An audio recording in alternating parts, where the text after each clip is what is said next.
So, ladies and gentlemen, distinguished guests, hello again. It is a pleasure to be here and to moderate the final panel of the conference, Enhancing Dynamism in CESEE through Domestic Structural Reforms. Our focus will be on detection how successful has the convergence been in the CESEE countries in the past decades and what reforms are critical in order to narrow the gap in comparison to more successful countries. Despite the fact that certain progress was accomplished, per capita income is still well below the EU average, and it is, for example, only about half of the one in the United States. 20 years ago, it was about 1/3 of the US per capita level. It is also important to stress that in the observed period, we have an increased gap between the EU and non-EU CESEE countries. The former are, as we noted, around half of the US per capita income, while the latter 7 countries only account for around 20% of that income. This lack of adequate convergence in the CESEE countries is, as we can see, underpinned by a low capital stock and even more by productivity shortfall. Significant challenges also await in the years to come. Some of them are definitely an aging population, but also global trade tensions that will make the path to convergence even harder, but will also further underline the necessity for structural reforms. An IMF paper that has recently been released shows the key areas where adjustments should be made and in which departments have these countries been on the wrong foot. The needed reforms are crucial in the fields of bolstering human capital and improving the functioning labor market. But high on this list is also addressing the shortcomings in governance and tackling pressing fiscal reforms. All these factors have impact on investment and productivity growth. Human capital is essential to the economic development because investment in skills and education boosts productivity, technological innovation, and enables the shift to the sectors that have a higher added value. So it is now my pleasure to invite the distinguished panelists to this session. So first, Mr. Alfred Kammer, Director in the European Department of IMF.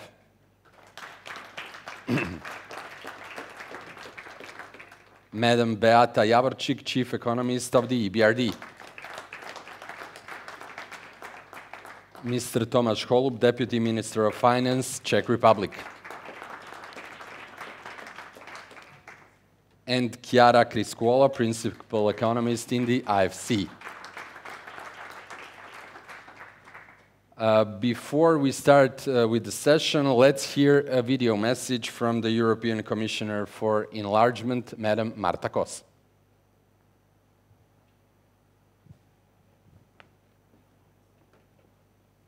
Hello, dear participants, dear Dubrovnik. It is a pleasure to address you at this important conference at a time when EU enlargement policy has gathered renewed momentum. The topic of this panel could not be more relevant. For candidate countries, structural reform is not just a box to tick. It is the engine of convergence, resilience, and long-term prosperity, and it is central to the EU accession process. The 2004 and 2007 enlargements are proof of what is possible. Countries like Estonia, Poland, and my Slovenia undertook bold reforms on their path to EU accession, strengthening governance, ensuring judicial independence, fighting corruption, and improving the business climate. These reforms attracted investment, intensified innovation, and accelerated income convergence. And this was not just to the benefit of new member states.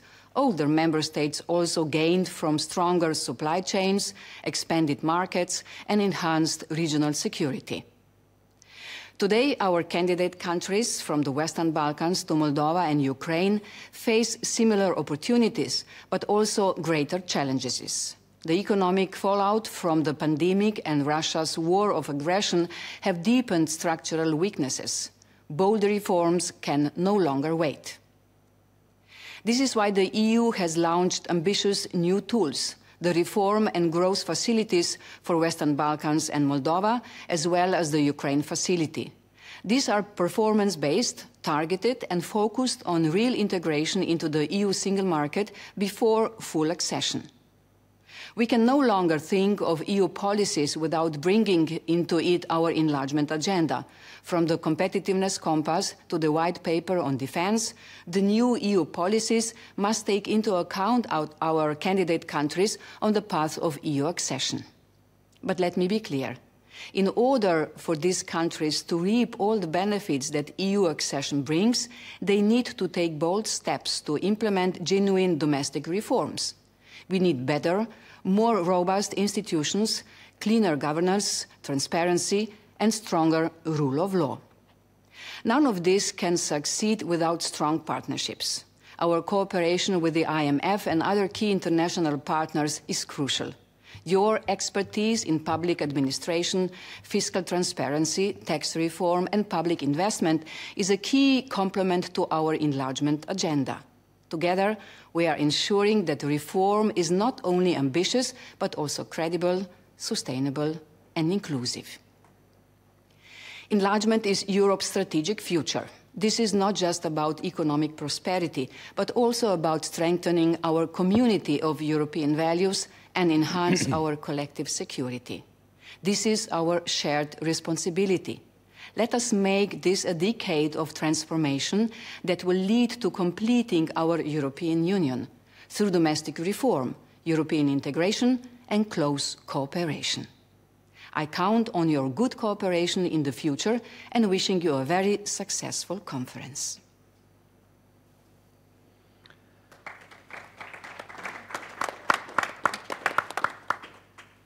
Thanks, of course, to Madam Kos for her messaging. Mr. Kammer, to set the stage, when you look at the domestic reforms, what are the high-level priorities in the region from your perspective, and which one of them gave the highest yields? Let me start with bridging from the last speaker we had, and the fantastic news he told us about the great productivity increases we would get, but also the dire issue we would need to face in terms of what to do with labor. Truly inspiring. And I was very pleased that he was citing one of our paper with Florian Misch, just to signal that while we are talking about general structural reform right now, we are also very close to what happens on the AI side, how that actually is going to impact the micro as well as the macroeconomic side. And clearly, we need to be on top. And Anton pointed out there are several scenarios, and probably we are speaking now all to a more slow-moving scenario than he had in mind. Now, connecting to Commissioner Kos, who made a very strong statement on the enlargement part, which the EU has in mind, and many of the accession countries are here with us today. We did a study and looked at the 2004 wave of countries joining the EU. And we wanted to see actually what does it mean to join, and what do you get out of being part of the European Union membership. Apart from many other things, what we found was that the accession countries over the next 10 years actually were able to increase GDP by a third more than peer countries who did not join the EU. And why did that happen? So a third is a large number. Why did that happen? It clearly happened because they were participating in a larger market, a competitive market, and also a market where they could participate in the scale of this. And that clearly is one message we are taking out of that, that calls in general for the single market to be deeper, to be integrated, to provide these kind of dividends. But the second message was also very important. When we looked at what happened on the structural reform sides, countries accessing, and Criscuolo pointed out this morning already, they have a huge, rigorous structural reform program in place for the 15 years or had for the 15 years until they joined the EU. And that again gave a huge jolt to productivity improvements, which was a big factor in producing that growth. And we have been messaging deep in the single market in order to improve productivity. Message today really of this conference is, don't forget the second market of what we learned from the accession episode in 2004. National domestic structural reforms really matter. And the study we did found some remarkable results, again, in terms of GDP level effects you could have if you undertake structural reforms. For advanced European countries, so even for those, it would give you an increased GDP level over the next 10 years of 5 percentage points, for the CESEE region by 7 percentage points, and for the Western Balkan countries, actually 9 percentage points. Again, large number, but what is required in order to get there? We looked at 41 European countries and the US.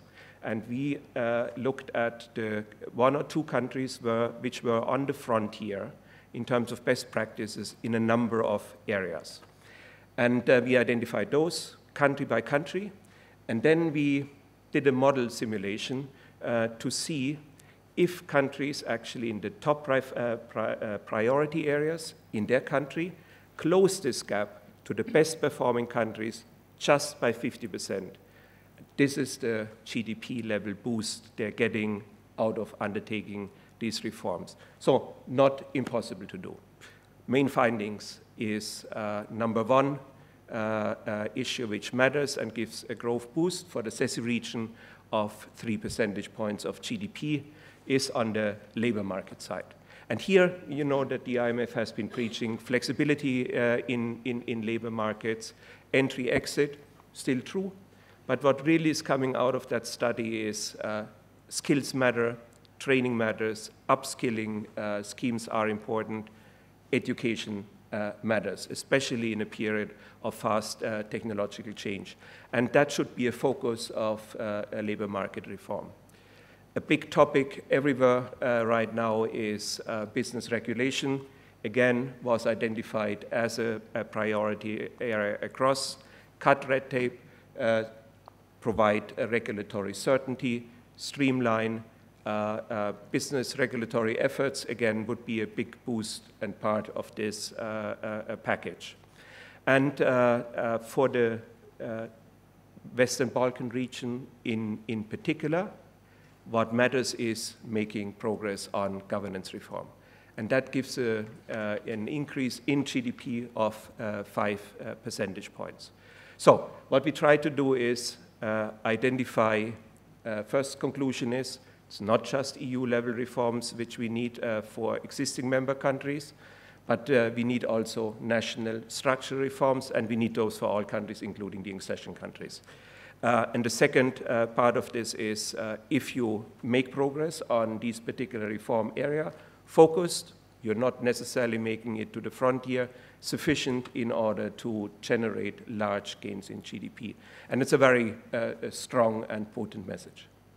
You mentioned the single market. We'll get back to that in the other parts of the session. Madam Javorcik, we've been talking a lot about the challenges that are ahead of us. So how do you see the global environment? How will it affect the potential of the domestic reforms? I think it's fair to say that rather than agonizing over the external challenges that we cannot influence or we can influence to a limited extent, it's better to focus on internal reforms, on internal sources of growth, of what we can do to improve growth prospects. Now, of course, we have been talking about structural reforms for a long, long time. So what is different now? I think at the EU level, what's different is that the negotiating space has been widened. Any reform that's done at the EU level creates some winners and some losers. Countries have different interests. But now there are lots of things on the table. We are talking about deepening of the single market, capital markets union, free trade agreements with Mercosur, with Mexico, potentially with other places, deregulation. So I think the negotiating space is so large that there is scope for having some kind of a grand bargain. And there's also a realization that it is a now or never moment, right? That action needs to be taken. From the perspective of member states, what's different is, the 800 billion for defense. We heard about it yesterday at dinner.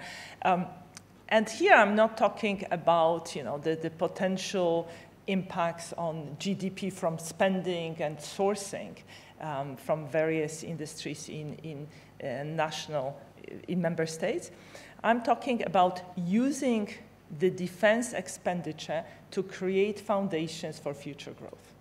Right? When it comes to defense spending, there are two trade-offs. One is, do you want to buy the best system, or do you want to source within the EU or within your country? And it is a trade-off. Right? The second trade-off is, do you want the best system available today, or do you want to create the best system of tomorrow? So in other words, do you want to invest in R&D?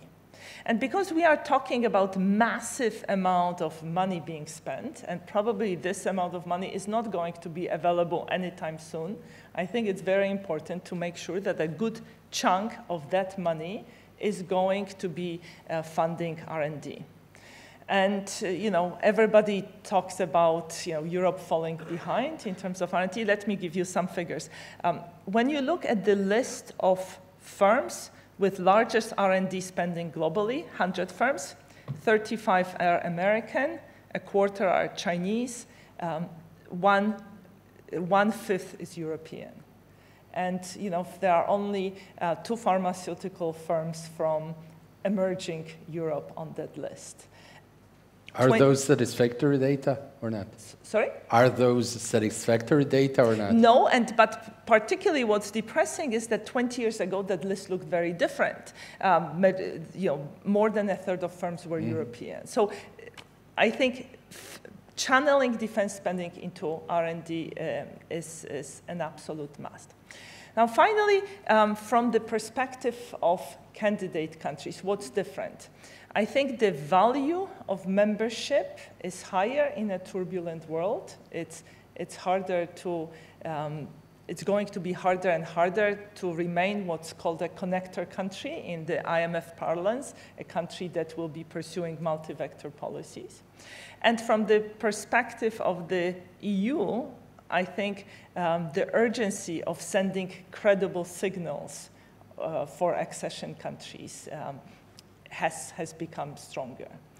And, I think both sides need to make an effort. Accession countries need to make an effort to reform, while the EU needs to make an effort to send credible signals that these reforms will be rewarded. Thank you. Mm-hmm. Mr. Holub, when you look from the perspective of the Czech Republic, which reforms basically gave the best results, and where could the country have done better? Hello to everyone. It's my pleasure and honor to be here. Czech Republic is relatively advanced. We were in the 2004 wave of accession, and I must confirm that we significantly benefited from the integration into Europe and its production chains. And nowadays we have per capita GDP in purchasing power parity close to 90% of the EU average. The lesson that we are now getting is that the first phases of convergence are easier than the last ones. Most probably from now on, further convergence would not come on its own. You need to do your homeworks to really boost the economy and increase the value added per capita in the economy. I'm relatively new. I joined the Czech government this January. Before that, I was in central banking for 25 years. But the current government, for political reasons that we might perhaps discuss later on, it has a focus on some kind of breathtaking reforms in 2 or 3 priority areas, but it has done smaller things in a number of areas. So for me, it's actually relatively difficult to cherry pick 1 or 2 of those, so I will try to briefly mention a few of them. We've done fiscal consolidation, which is not yet finished. It's viewed relatively critically in the domestic public debates, but I'm sure that a budget deficit of 2.2% of GDP for many of you here in the room sound okay. It's not in itself growth enhancing, but as we discussed already in the conference, it strengthens resilience and it provides us some room, for example, to digest additional military spending without running long-term solvency issues. We've done a pension reform, which is also good for long-term fiscal sustainability. But it is also good in terms of labor force participation. If we still believe that increased labor force participation is good even in the age of AI, we've tightened conditions for early retirement, and we are going to be gradually increasing retirement age towards 67 years over time, from 65 to 67. We have changed tax incentives or disincentives for working to parents with young children, so that especially women with young children come sooner back to the labor market, which is one of the bottlenecks that we still have in labor force participation. Just in 2 days, a new labor code will enter into force, which increases flexibility elements in the area of hiring and firing workers, which is very needed in our case. We have a kind of very stuck labor market. Traditionally, we have the lowest general unemployment rate among the EU countries, around 2.5% only, which is good from socio-economic point of view, but such a tight labor market, it creates bottlenecks for further growth in the economy, and unfortunately Czechs don't change jobs too much, and on the macro level there are potential gains from people moving from the current jobs to jobs with higher value added, and the new labor code is hopefully going to help at least to some extent. This week, the lower chamber of the parliament passed an educational reform. Again, it's not a complete overhaul of the educational system, but for example, it will give more money to the disadvantaged areas, because in the Czech Republic, school results, the measurable school results are still above OECD average, but there is a large dispersion. So the pupils in the disadvantaged areas and economic or parts of the society, they perform worse than in the OECD. So channeling more money there could help the performance of the labor market. We still have also bottlenecks. We have incredibly long building construction permits procedures. There was a plan to speed them up and to digitalize them, but unfortunately the IT project turned out to be a disaster so far. This is one of the major failures of the current government. We don't deny it, we are aware of it, and it's one of the challenges that we need to fix in the future. I would say that still we need educational reform to move away from memorizing things to learning how to live in modern world, including AI intelligence, AI skills and stuff like that. And we would also significantly benefit from the reduction in regulatory burden at the EU level, but we also must admit that there are elements of national gold plating that we should review and eliminate. I would just, as an addition, like to hear your opinion. So Czech Republic has been part of European Union for 21 years. How do you look at this enlargement process? How fast should it be? Well, I personally think that we should proceed with EU enlargement. Of course, it would create further challenges for the decision-making process at the EU level, trying to reach unanimous agreement among 27 countries is already in itself demanding. If we have more countries from another region with lower GDP levels and their own problems, it might be even more difficult. So some governance reform at the EU level might be needed to cope with that. But I think especially facing this all these deglobalization trends, strengthening the regional cooperation in Europe would be very good. And I think I fully understand that it must be frustrating for the countries from Western Balkans that the progress has so far been so slow. And now I think the geopolitical situation, given that it's bad, the good thing is that it might also help to accelerate the accession processes. Mm-hmm. Thank you.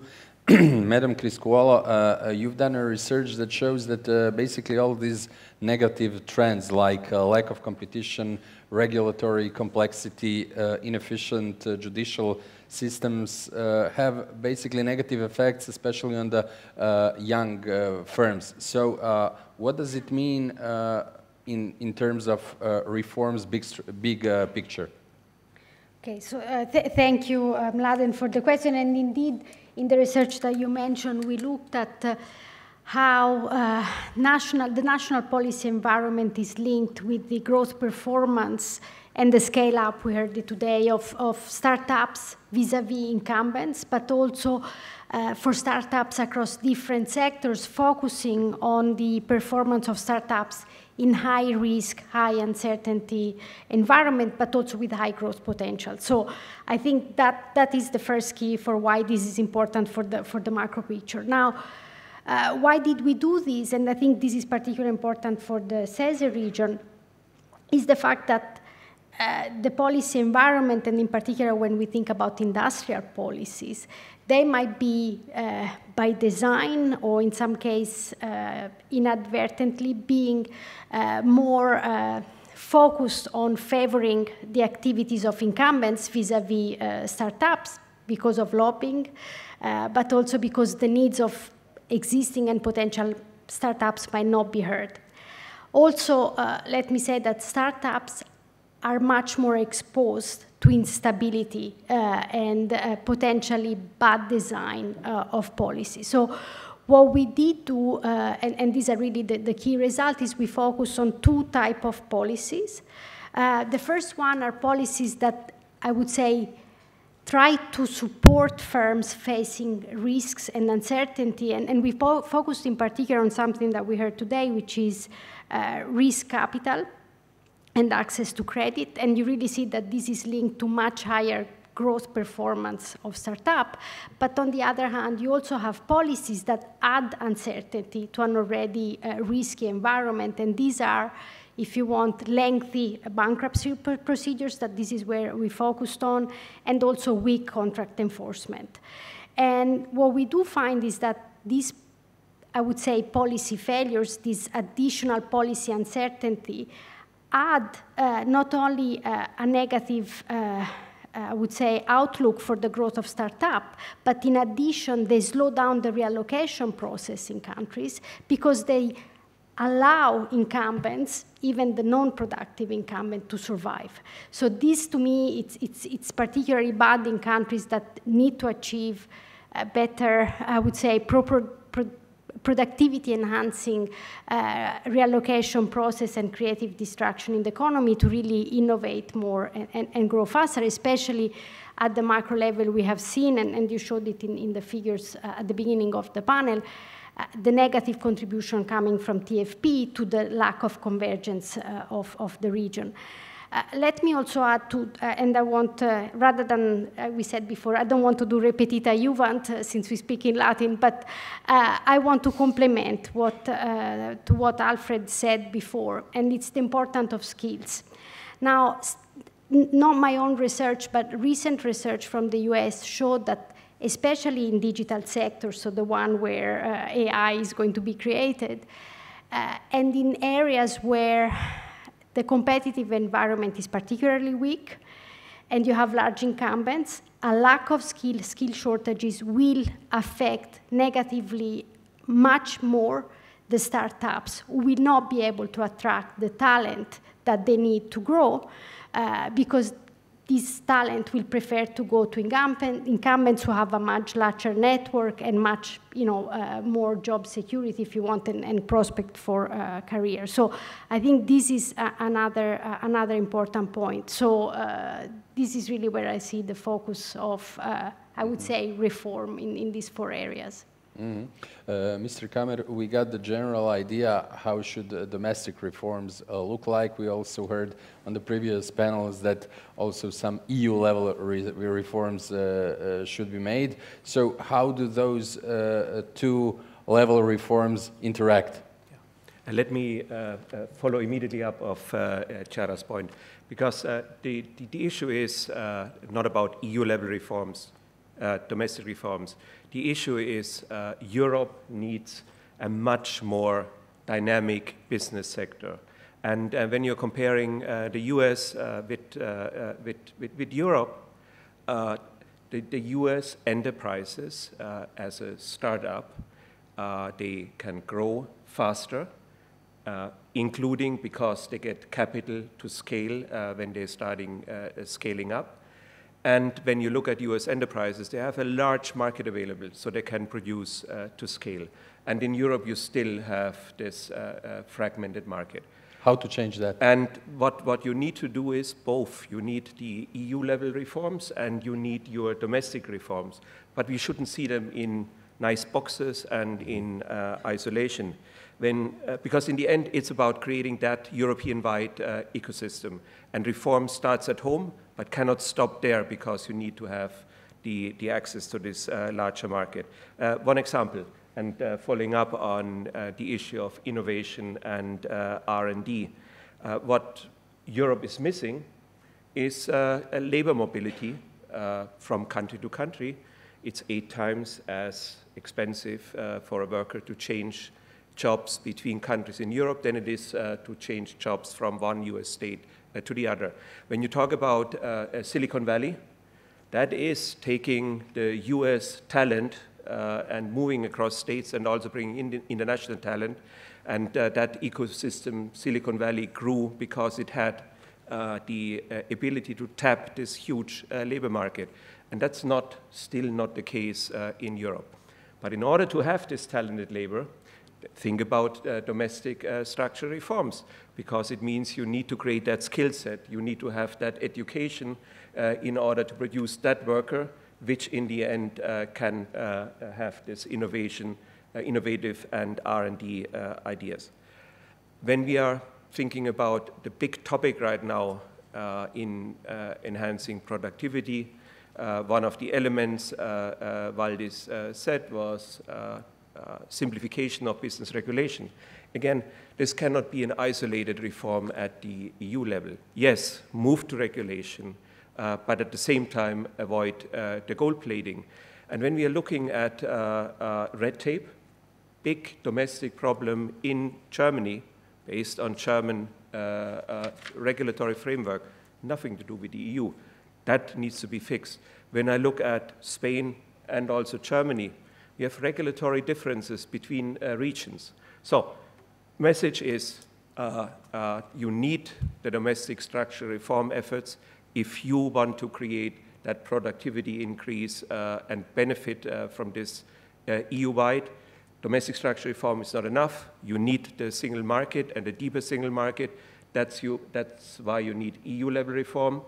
But EU-level reform is not going to do the trick, because you need the workers And you need these firms which then can grow in that market and then nurtured also in the workers in particular from that domestic environment. So both are needed, domestic and EU level reform, in order to deal with the EU's productivity problem and generate the growth Europe needs to deal with the many challenges it faces, and also to create the resilience it needs to deal with all of the exogenous shocks it is facing. Mm-hmm. Madam Javorcik, you mentioned in your previous answer about the big investments. So, of course, for all the reforms, investments, we need the funds. So, what happens when we have a limited fiscal space for reforms? What are the possible options there? Well, one obvious choice is improvements to governance, right? Governance reforms don't cost money. Now, they are not free because they are costly in political terms, but they are certainly, a foundation for other reforms.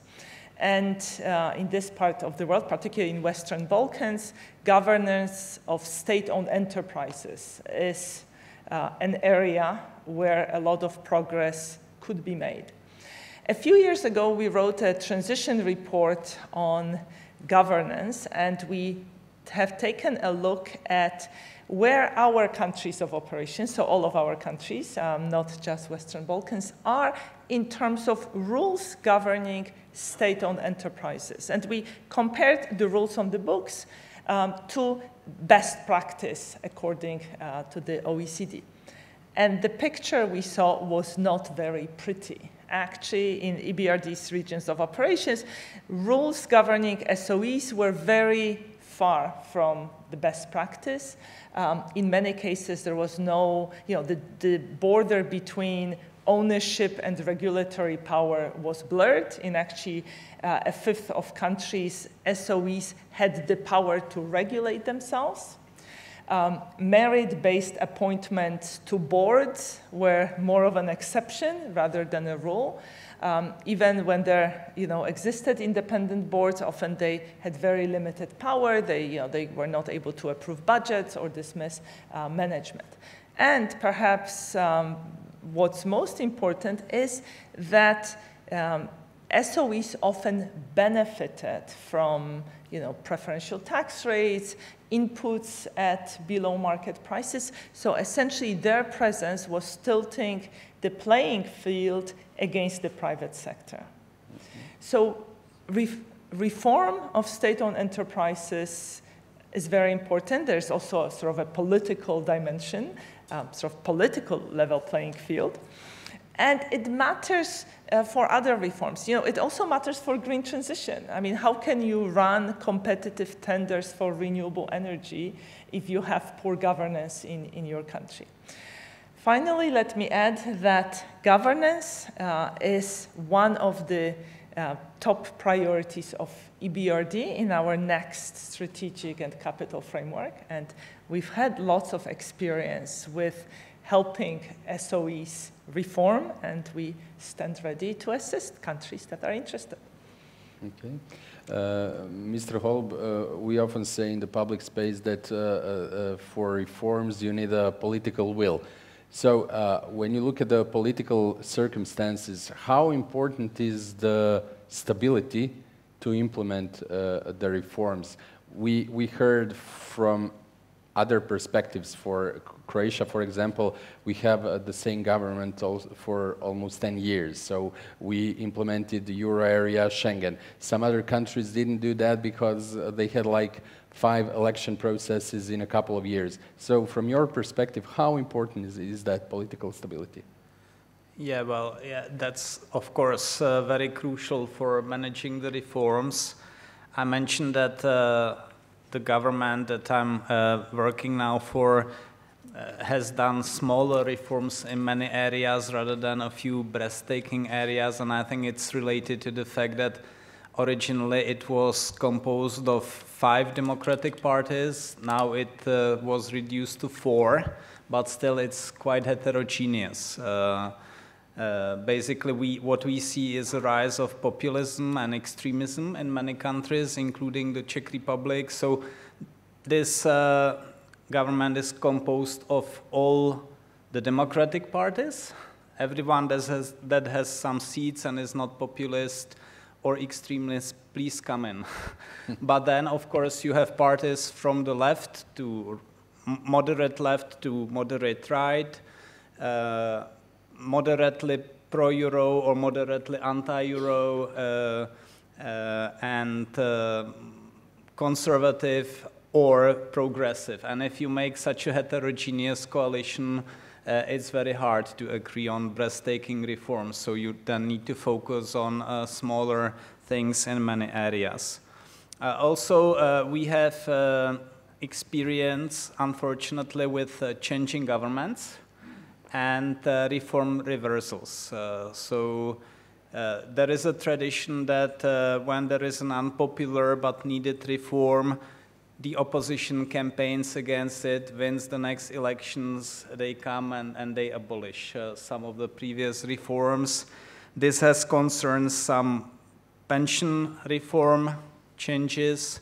The one that we've done recently, it's pension reform number 2, because there was one before and many of its elements were then eroded and needed to be reestablished now. We had some changes to sickness benefits that were then reversed, some healthcare fees that worked very well in economic terms, and they were cancelled by the next government, and also some measures that were designed to reduce tax evasion.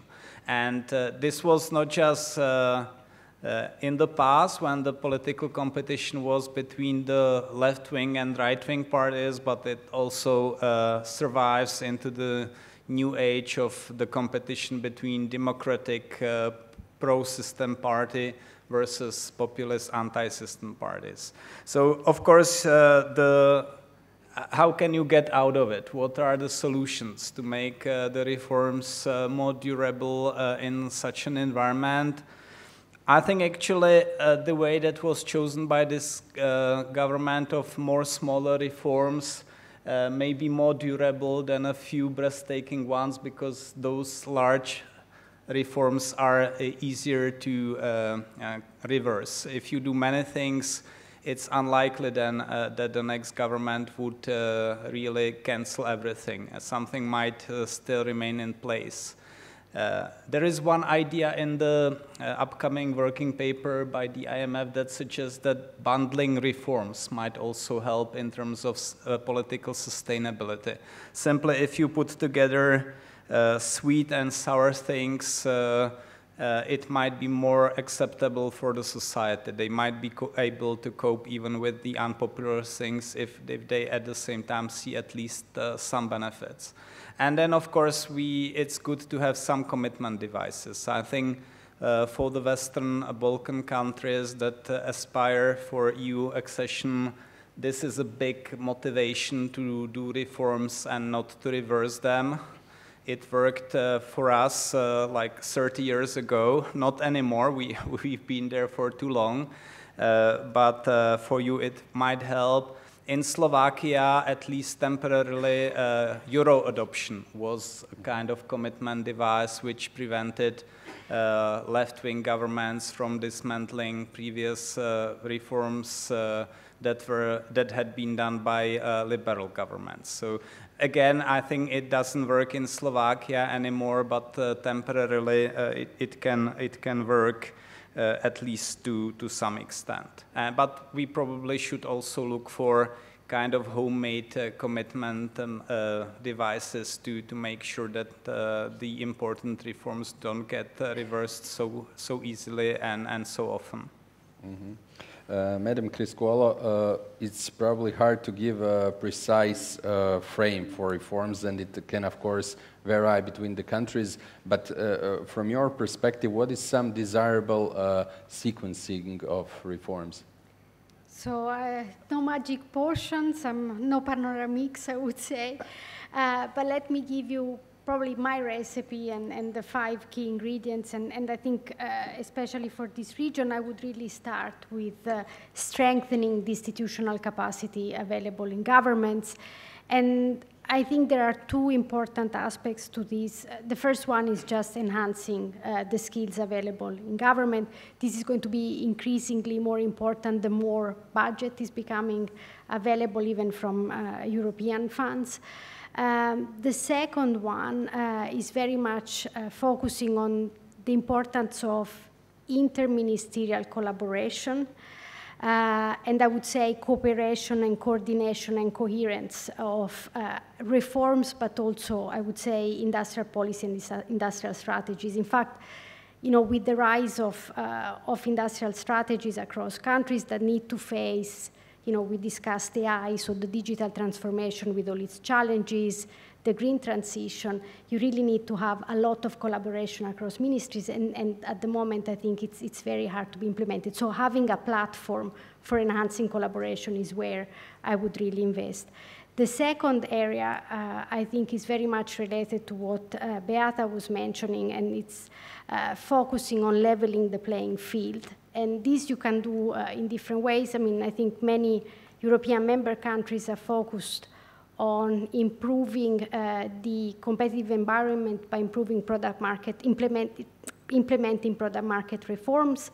And you see this, for example, from the OECD product market reform indicators that countries like Croatia have really improved significantly over the last 10 years with gaps and things that still need to be implemented. But this is really very much focusing on the de jure competitive environment and not so much on the de facto. And this is, I think, where a lot of investment needs to be made, increasing transparency, really working on the implementation and the effective implementation of this reform. The third, and I want to link to what Deputy Minister Holub was saying, is very much implementing the digital transformation within government. You were mentioning, if I'm not wrong, digitalizing building construction procedure. To me, this is a low-hanging fruit that should be really, it's low cost, it would not affect you know, the fiscal space, which is already limited, but I know it's not so easy to be done. You know, it's easier said than done, but this is where I think it would really speed up procedures. It will lower the cost for firms, but it will also increase transparency and trust in the system. This is, to me, the three key areas. Let me also mention SOEs, which are, in addition to what Beata was saying, I think play a very important role, again, in slowing down entry with this preferential treatment that often they benefit from, and they slow down innovation in many countries. So this is another area where I think we should start thinking about quite quickly. And then we should continue, and I'm going to live in a world without AI. I think this sort of structural reform related to skills, and I've already mentioned several reasons why this should be the case, but also let me mention again the innovation ecosystem. So again, venture capital is going to be very important, but also I would say better targeting of innovation support, and Ivailo mentioned this in the previous panel. I'm not a big fan of size contingent policies. I'm very much more in favor of policies that target innovation, as said, not just proxied by size. So I think these are my 5 key areas for reform. I mean, it's a long agenda, so with a long time period ahead. Mm-hmm. Mr. Kammer, you can maybe follow up on that, maybe with some country examples also. Yeah. Chiara's point again is one important one when you think about sequencing or how you think about reform, because some reforms you actually want to do simultaneously. And when you're thinking about the business dynamism you need in Europe, the technology sector in particular, it needs that capital markets union in order to provide risk capital and scale up companies. It leads that labor mobility and highly educated workforce in order to be top-notch on innovation and R&D. It needs the product markets so that actually can sell to scale. So when I look at European level reforms, you would actually want to do them not sequenced, but you want to move on them at the same time. And as Beata and Tomáš mentioned, on the political side, because we already established it's a technical problem. You need a capacity to implement reforms, but you also need a political device. One way to think about it is a package or a grand bargain deal in order to move forward with many of these reforms, because when you do them one by one, there are perceived losers. The perceived losers will not be interested. And when you do a package, there is a win for everybody in there. So think about that as a political advice. Second point to make is when you do reforms, they have to be state dependent. When you think about, like in the Czech Republic, a reform which on the hiring and firing of workers, and you potentially shed labor, much easier to do when you have a hot labor market, and not conducive of doing it when your unemployment rate is high. But also then think about combining certain reforms. So when you do a labor market reform, think about at the same time on the business regulatory side, because you, through business regulatory and business reforms, you may actually create the demand for workers, which you are shedding in some other parts. So think about that. But then there's also an issue of sequencing. And sequencing is extremely important on the technical side. What works in many countries, and Moldova is one example there, is on the governance reform side. Governance reform is fundamental because you need the strong institutions who can manage the macroeconomy, the microeconomy, and have the credibility of the population. And when you're looking at the political economy of governance reforms, that is usually where the population is enthusiastic. And you are creating the institutions in order to go to the next level of structural reforms you need to undertake. And maybe a final point to make. Think about, in Europe, those who are members of the European Union, think about utilizing the European Union budget. We had a fantastic example with the Next Generation Fund, combining carrots and sticks, as somebody say, but you could just call it, have an incentive structure in place.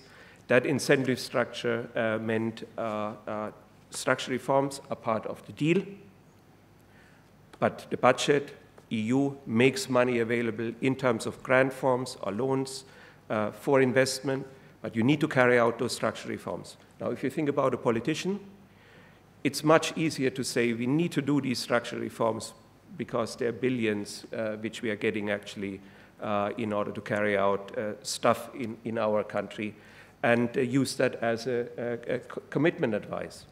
And why do I mention the EU budget? Because we are right now thinking about the architecture for the MFF for 28 to 35. And the Commission wants to make, in particular, cohesion funds more performance-based. And performance-based means milestones, benchmark, carry out structural reforms in return for getting funding. That would be a political commitment advice where the EU budget could be utilized in order to make it more easier for politicians to do some tough reforms. And don't forget, this is not an easy job on the political side, because when you talk about structural reforms, the dividends are generated in the next 5 to 10 years. The costs in terms of pain inflicted and frustration generated is accruing to the government implementing those. And when you're looking at politicians, they want to be re-elected. So clearly, we need to create these incentives to politicians to do the right thing. Okay, that's a very solid thesis. Not sure would all the politicians agree with that. Madam Javorcik, when we talk about institutional capacities, how does the extent of them in the countries involved come into play from your perspective? Hugely important, to circle back to SOEs. Many countries use SOEs to provide services to the public. because it's a much easier way of doing so in terms of administrative capacity that is needed than contracting private sector. But perhaps for the purposes of today's discussion, what's more important is the role of administrative capacity in industrial policy. Industrial policy is back. It's back with a vengeance. It's implemented by rich countries as well as by countries with more modest levels of GDP per capita. And there are two things you need to do industrial policy. One is fiscal space, meaning money. The second is administrative capacity. If you have money and administrative capacity, you will do R&D subsidies, you will do support for startups, you're going to support your exporters. If you neither have money nor administrative capacity, you go for the cheap and easy licensing of exports, licensing of imports, banning particular exports of imports. These are the most distortive types of industrial policy. And because countries that do that typically don't have good governance, there's a very real risk that these policies will be captured by vested interest and they will do more harm than good.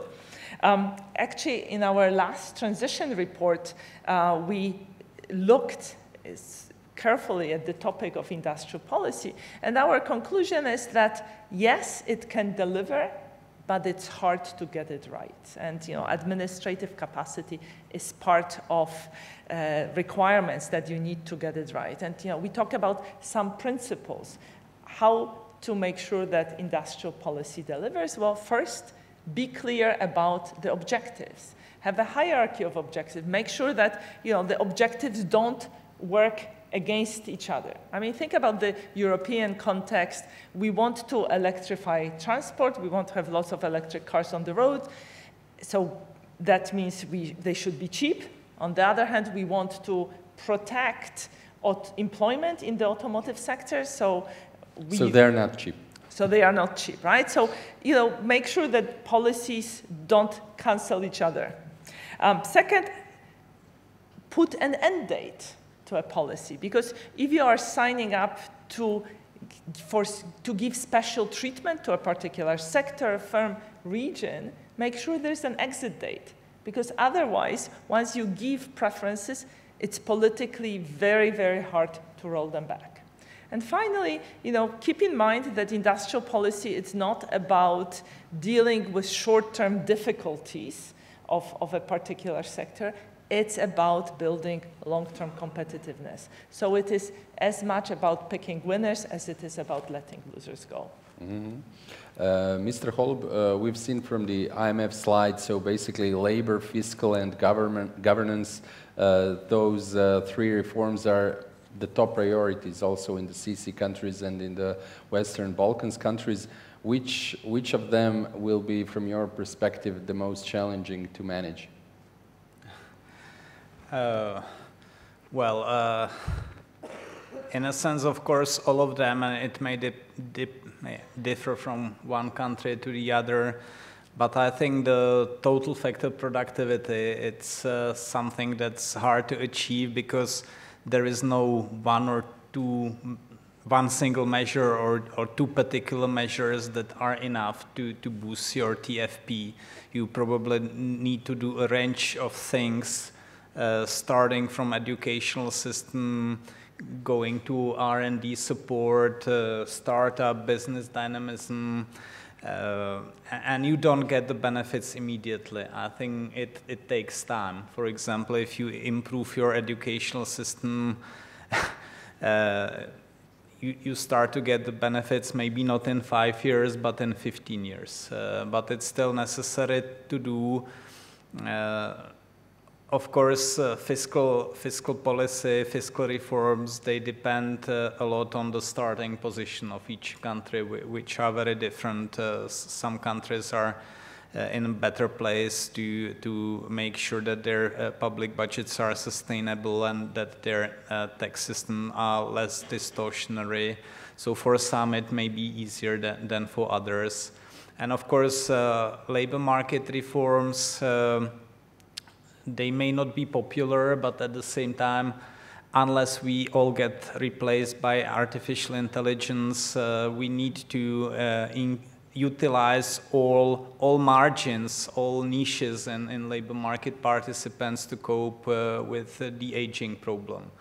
So I think we need to extend the retirement age, but we also need to think about when students enter into the labor market. In the Czech Republic, for example, we probably have over-reliance on master degree, university education. For many of the jobs, bachelor degree would be enough, and then the students could enter the labor market 2 years earlier than they do now.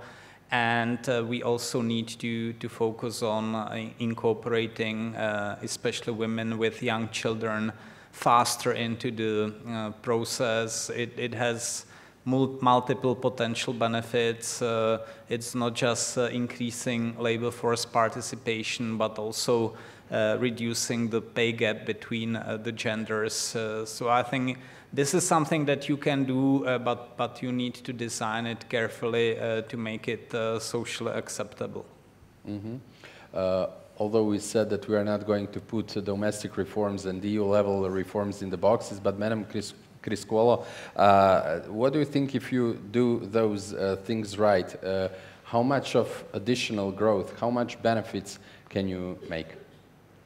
So let me say that I think we spoke a lot about the competitiveness compact earlier on. I mean, just 2 days ago, the Commission published the startup and scale-up strategy that is sort of implementing or suggesting to implement many of the measures that Alfred was already mentioning.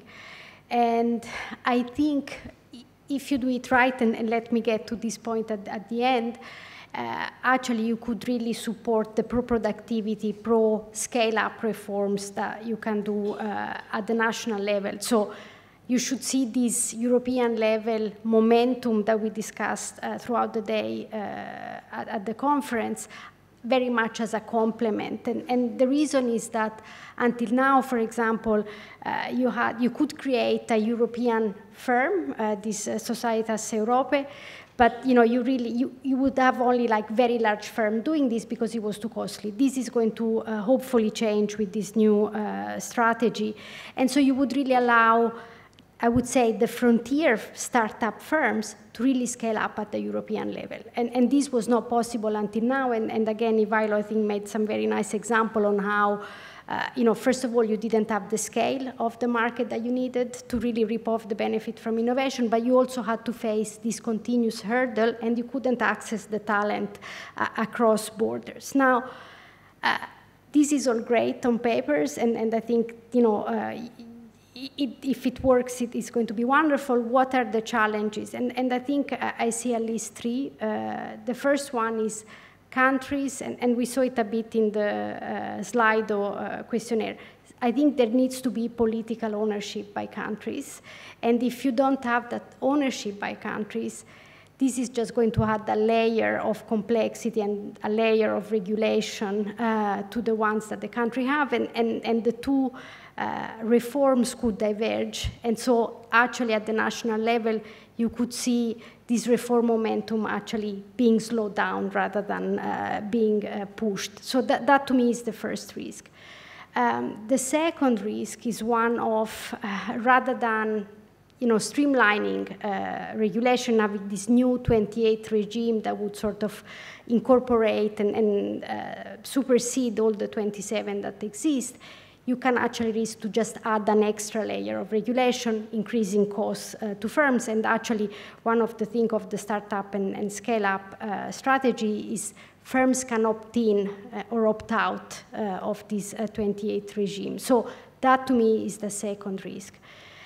The third risk, and I think this is particularly important for the region, is that both the competitiveness compass and compact and the startup regime, I think, is based contrary to what the Draghi report was suggesting, not to have centralized funding, but to go more and more towards state aid by countries.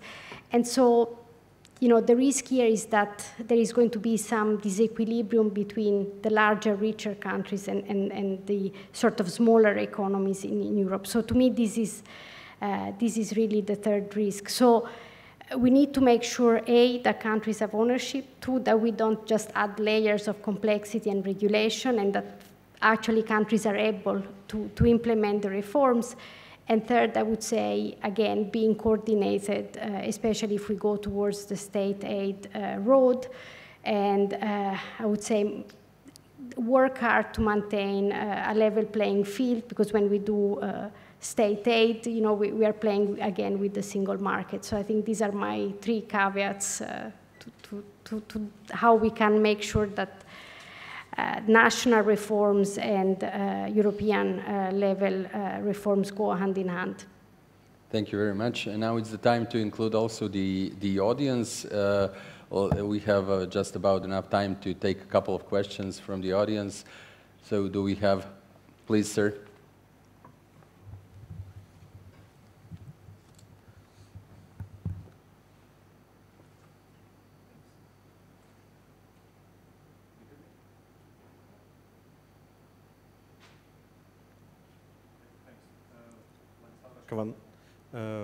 IMF. I'm also from Ukraine. More for Alfred, but maybe also for Beata. You were mentioning the different suggestions, ideas, lessons for how to run reforms, but you didn't mention, some sort of institutions to do reforms. And I will just mention few. In 2015-16 in Ukraine, we created so-named National Reform Council, which was a good place for different stakeholders to be around the table, politicians, government, even the opposition people, and therefore this was a place where people were agreeing on reforms, and they were pretty well implemented that time. So building the coalitions, building the stakeholder buy-in. Again, there were many lessons learned from that, and could be done better for sure, but we analyzed it later. And later, based on that, or part of that, EBRD created in Ukraine, so-named like a network of reform support teams, which was working as small, small groups of people, maybe 5-6 people in each of the ministries. And it was a pretty wide program. It's still working partially. Now it's more working for the reconstruction. And now going to the current days, I would say the Ukrainian donors platform, which we built, which is also based on some kind of our previous experience. I don't see here Marco Škreb. Marco is here. Yeah, Marco was working back in 2015-16 as a donor coordinator in the National Bank, helping us to attract the best, donors to do reforms, which we did in the banking sector. And now we institutionalize these for all Ukraine, which is, as Alfred, as you know. So do you see these benefits of having such institutions or institutional frames to help politicians to run reforms, and which countries could be best practices? Thanks. For who is the question, sorry? To Alfred, to Beata. Okay. Yeah, Vlad, you're absolutely right. When you're looking at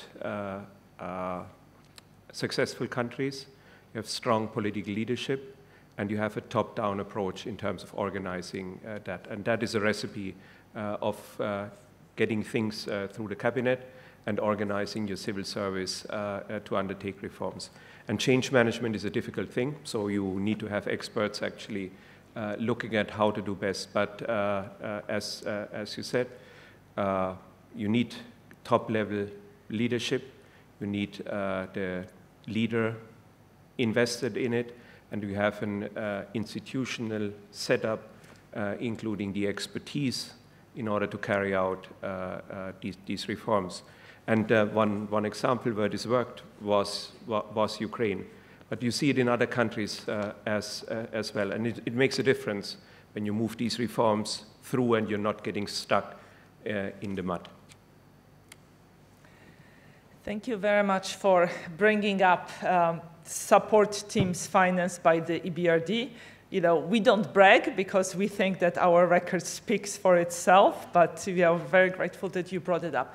Now, when do such things work? Well, they work when the authorities are receptive, when they are interested in actually using that. And that's not always the case. And actually, to circle back to our discussion about Western Balkans, I think now is the moment for the EU to send credible signals that will encourage local authorities to expand the political capital to engage in reforms, and institutions like the EBRD are ready to support them in that endeavor in many ways, but including through this type of support teams as well. Okay. One last question.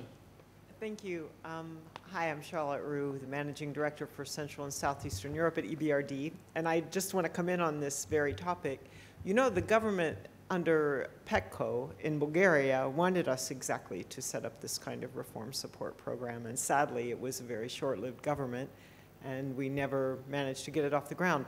But I also wanted, when we talk about, you know, examples for the Western Balkans of successful reform models, I would look in many respects at Greece, because what they have done in PPPs, what they have done in privatization, the very fast digitalization of government during COVID, they're very, very impressive models. So I say this less for the panel than for the colleagues from Western Balkans who might be here, but I'm always a little puzzled that Greece is in meetings on Southeast Europe, because it sits in Southeast Europe and it has a lot to offer for those countries. Thank you.